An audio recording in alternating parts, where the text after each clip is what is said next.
माँ का दुख। एक छोटे से गांव में एक बुजुर्ग महिला रहती थी। उसका नाम राधा था। राधा बहुत ही दयालु और सहानुभूतिपूर्ण थी। वह बहुत गरीब थी, लेकिन उसकी गरीबी उसके स्नेह और दया को कभी कम नहीं कर सकी। राधा का एक बेटा था जिसका नाम रामू था। रामू किसी नगर में नौकरी करता था और अपनी माँ से बहुत प्यार करता था। रामू हर महीने अपनी माँ के पास आता था, उसे पैसे देता था और फिर वापस शहर चला जाता था। लेकिन एक महीने रामू नहीं आया, फिर दूसरे महीने भी नहीं, वह नहीं आया। राधा को बहुत चिंता हुई। उसने सोचा कि उसके पास पैसे तो है, लेकिन उसके बेटे का ख्याल उसे चैन नहीं आने दे रहा था।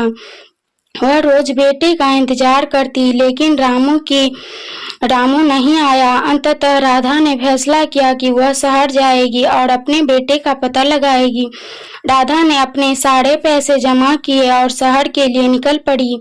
शहर में पहुंचकर उसने अपने बेटे को ढूंढना शुरू किया। दिनों बीत गए, लेकिन वह अपने बेटे का पता नहीं लगा सकी।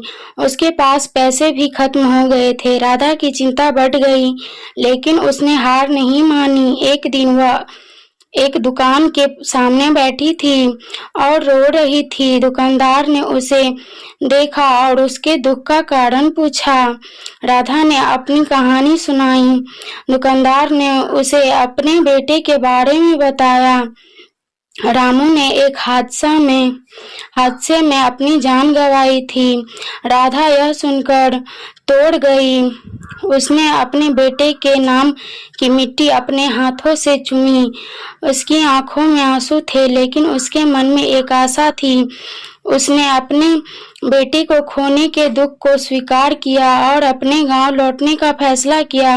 राधा की कहानी हमें यह सिखाती है कि जीवन में कठिनाइयां आएगी, लेकिन हमें हार कभी नहीं माननी चाहिए। उसकी कहानी हमें दया, सहानुभूति और प्यार की शक्ति के बारे में भी याद दिलाती है। वीडियो पसंद आए तो वीडियो को लाइक, चैनल को सब्सक्राइब जरूर करें। वीडियो को लास्ट तक देखने के लिए धन्यवाद।